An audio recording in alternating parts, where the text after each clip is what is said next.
Our goal is to be able to assist anyone who comes through our door.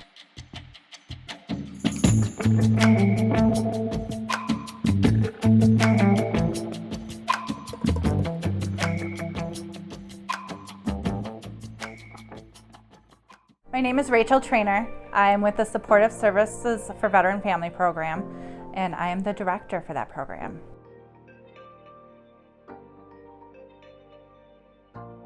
Veterans access services in a multitude of ways. One would be a walk-in to any of our resource centers or calling. We have, of course, our online website and our Help App veterans can go to for that. We get a lot of referrals though through the VA and through partner relationships, whether it's community partnerships such as 211 or different veteran agencies such as American Legions or VORPs, the VA especially.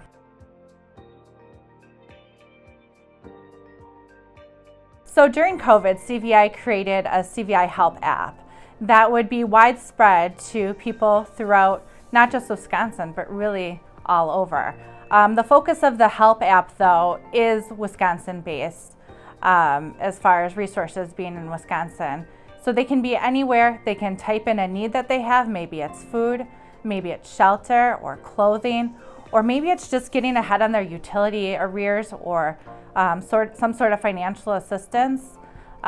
They type in their area and what they need, and they're given resources. And the resources are very up to date as far as the times and hours the places are open, who to call, and then they list the location as well.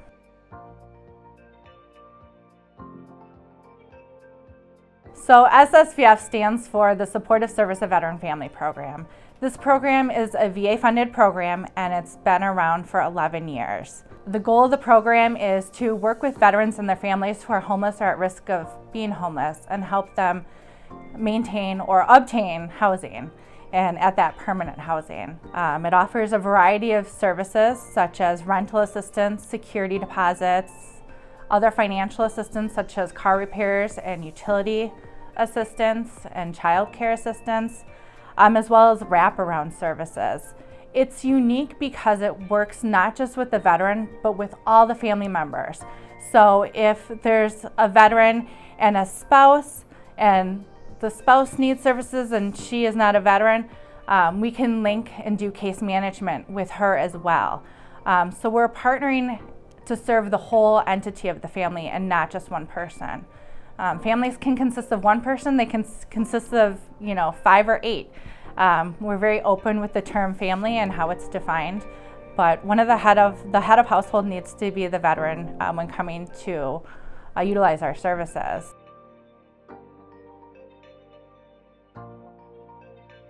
Eligibility for the Supportive Service of Veteran Family Program, or SSVF program, there's a couple criteria that need to be met when obtaining SSVF assistance. One is there needs to be a veteran in the household. The second one is there is a financial guideline, and we look at HUD for our financial guidelines. And then, of course, they need to either be homeless or at risk of homeless. So homelessness for us is defined anyone who is on the street, in a shelter, has no stable roof over their head, or they need to be at risk. At risk could be couch surfing, maybe they're getting evicted or have a 5-day notice. We want to make sure that if they are prevention and they are at risk for homelessness, they don't become homeless. So we will do our best to make sure that doesn't happen.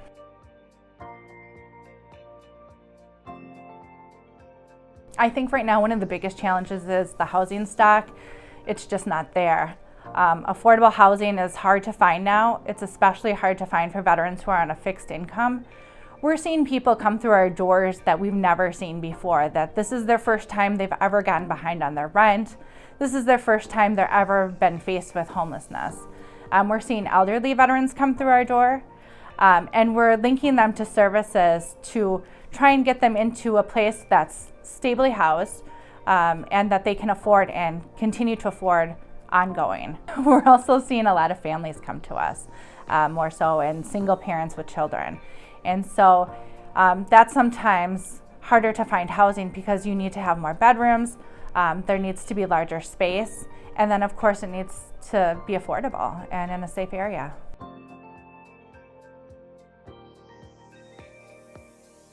We hold a housing landlord list throughout the state where when we start to work with someone, we work with partners throughout the state for landlords, we start to build that list. So we've been building that list for 11 years and we continue to maintain that list and add to it. So we also then specialize too and make sure that we have places that will accommodate a wheelchair or will accommodate pets, so forth and so on. And because we are in 55 counties, we have lists in different areas and in different counties of the state. So another thing that's unique is we do have some veterans who are landlords who want to give back and rent to other veterans. And we also have an all-star landlord, I always call her, who is the spouse of a veteran who has passed away. And she has several properties in the Milwaukee County area and rents to those most in need at-risk homeless veterans.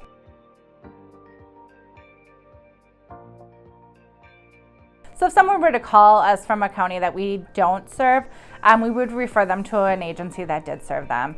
There are other grantees that have the SSVF grant throughout the state as well. So we do work hand in hand in referring people if they cover an area that we don't cover. And then we also rely heavily on our county veteran service officers. And so we make sure that they have the latest and greatest news in regards to CVI as a whole. When we get new programs, when our programs change, we're updating them on that criteria so that they can refer people our way.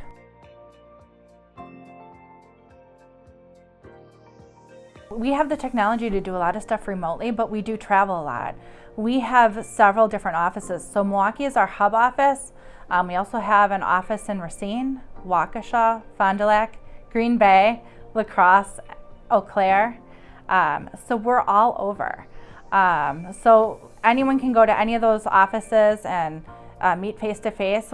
If people are not in those offices or not in that area, we work with the local CVSOs for the counties we cover. And a lot of times they'll let us come and rent out a room or use a space for a day and meet with our veterans.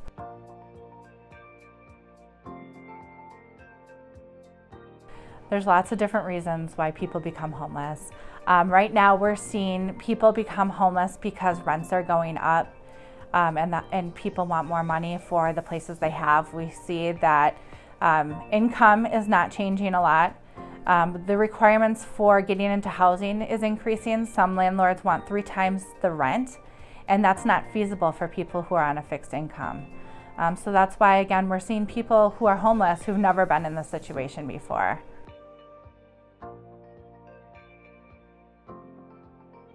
So Housing First is a model that SSVF uses, and it's a pretty exciting model. It's geared for working with people who are homeless and getting them into housing right away. And so that's the #1 goal is you're homeless, you don't have to go through this program, you don't have to get sober. If you have an alcohol or drug abuse problem, you don't have to necessarily treat your mental health yet. Let's get you into housing and get that stress out, so that you have a safe place to sleep, and it's client choice. So clients can decide where they want to live. Do they want to live, in an urban area, in a rural area? They get to decide where they want to live. Once we get people into housing, we then bring in the wraparound services. So that's where we bring in the counseling, whether it be for mental health or alcohol and drug abuse. We bring in the income. We go through the budgeting if they have money. Have you ever had a budgeting class, or have you ever done a budget? Because we want you to be able to maintain. So let's look at that. Have you ever applied for VA benefits? It's amazing how many veterans are entitled to VA benefits and they've never applied because they always thought, oh, that wasn't for me, or that's not for me. So we link them to different resources for income increasement as well. Maybe it's getting employment. And we look at our homeless veteran integration program, our HVRP program, and link them to job developers and case managers who can help them interview for employment. And so there's different tools that we provide. So it's not just, okay, we're going to house you and then we're going to walk away. We want to make sure that once we house someone, they're going to stay there and they're not going to go backtrack and be homeless again.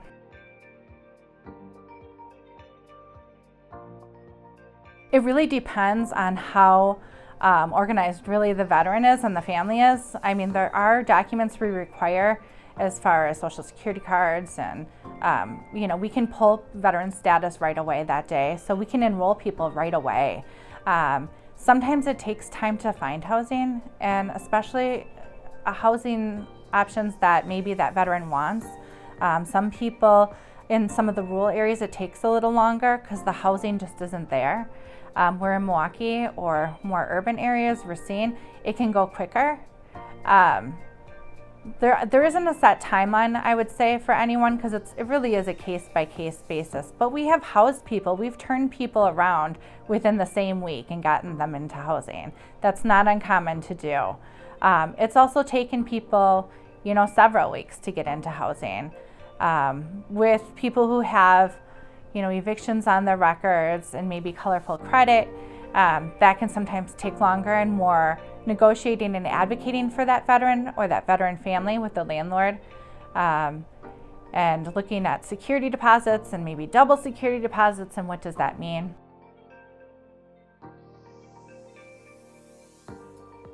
For SSVF, we look at first what's in the area, right? So are there shelters in the area? Do shelters have openings? Are there transitional living facilities? Does VPC have openings? If they have openings, that's something we can look at, and we can make sure that they're entering into those services and co-enroll them, so to say, with SSVF. Winter's coming though, and we know that hotels, or we know that shelters get full. And we are able to put people or place people in a hotel for a short term. Normally it's 30 days or less.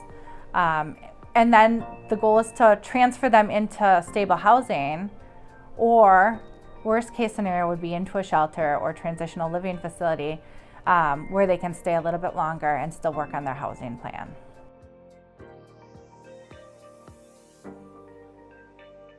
No, not all veterans use the VA that we serve. In Milwaukee and in more of the urban areas, it's more likely that they're connected to the VA or have tried to be connected.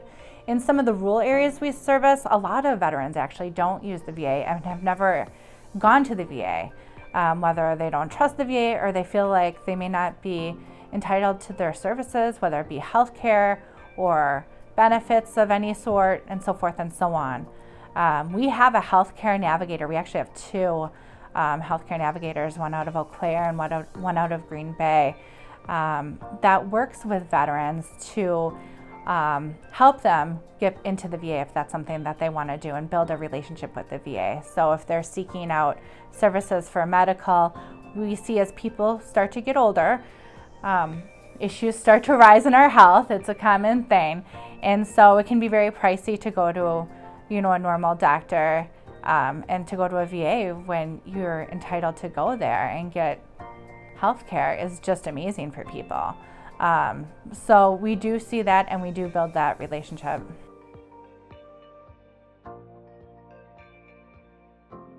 With our SSVF program, we work hand in hand with the VA's HUD-VASH program. And so HUD-VASH is a subsidized program by the VA. It's ongoing and long-going. So once they're in, they're in, as long as they continue to pay their rent. So we will work with HUD-VASH social workers and help get veterans who are literally homeless, housed and off the streets. SSVF assists in that case with a security deposit, and then the VA does the long-term case management. As far as working with the VA and VORP and different veteran organizations, different CVSOs, they also come to us, and they come to us when they see a veteran who's homeless or at risk of being homeless, because even though a lot of different veteran organizations have money to assist, their pots of money aren't as large as the ones CVI has in regards to the grants we have. And so, as you know, we have various different grants that can assist different needs, whether it's prevention and evictions, or security deposits and moving into housing, or getting work boots and stuff for employment if someone's homeless. So there's various different things. So they try to use CVI as a resource before their own because it's limited.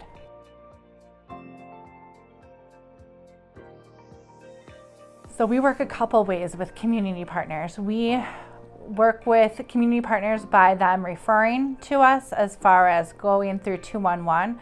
We have met with local community partners through the continuum of care, but also on a one-on-one basis, because we know that with community services and partners, there's different pots of money, right? So we know that we're the experts of veterans. And so we have trained different shelters, whether it be homeless shelters and also domestic violence shelters, to ask the question, have you worn the uniform?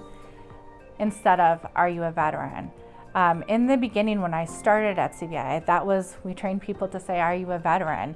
And a lot of people would say, no, I'm not a veteran, but they were a veteran, and we started to realize that, and it was more common, especially for women who felt like, yeah, they weren't in combat, so they weren't a veteran, but in fact, they were a veteran. So when someone identifies themselves as, yes, I wore the uniform, they get funneled to CVI at one of our locations, and then we contact them and see what services they need. If they can be addressed in-house, we refer them to a program that we have, and if they can't, we try and refer them to another veteran program, because we do realize that veterans are comfortable and friendly with other veterans. They want to stay in that family, so to say.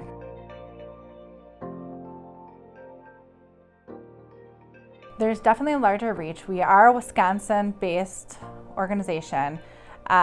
We do have different offices, though, throughout the state.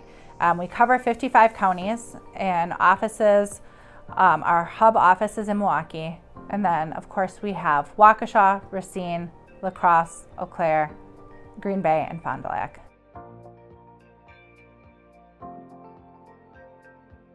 I think a veteran should contact CVI for services because we specialize in veteran resources. And so we're very in the loop as far as if there's new grants in the state or if there's new programs happening with veterans. Even if we don't serve those programs or work those programs, we're aware of them and we partner with those agencies. A lot of stuff we do in-house as far as working with the homeless population and homeless veterans, and then also employment. But our goal is to be able to assist anyone who comes through our door. So we make sure that even if someone comes through our door and they do not qualify for a program, they still leave with a resource. We're still giving them some sort of hope that everything's going to be okay and we are still here if you need us.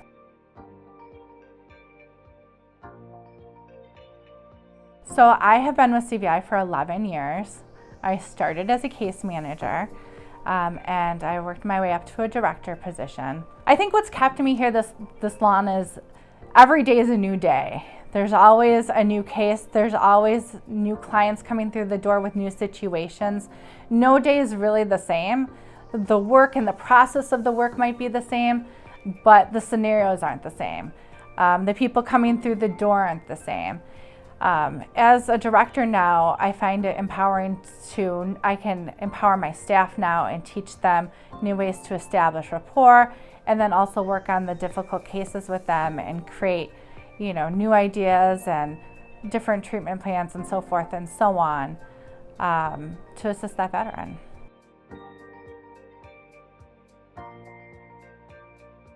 I think we see a fair amount of people come back from time to time.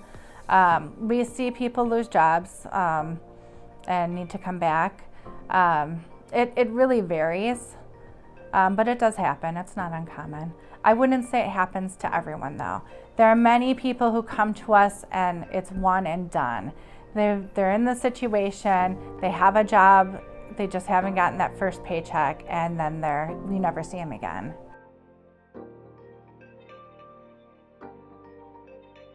So I think one of them would be back in my case management days at CVI. I had a veteran come in, and he was older and he had lost his employment and he wasn't getting his Social Security yet, and he had never applied for VA benefits, and I knew he would qualify. He just had to apply, and he was older and had some mental health issues, and he would cuss me out a lot. And as trying as that sometimes was, I understood his frustration because in his situation, he was alone and there was lots of new things with his health happening, and it was very scary to him. And I could reflect on that and understand that situation. So I continued to work with him, and I assisted him at that time he was behind on his rent. So I assisted him with a budget and prevention money so that he could stay in his unit. I also connected him to someone that helped him with VA benefits. And at the end of our time, he was open a little over 90 days. He ended up getting 100% service connected. And he came to me and he did not cuss me out. He was so happy that he was able to sustain, and just the joy in his eyes of being able to know that he could pay his rent going forward and he would be okay.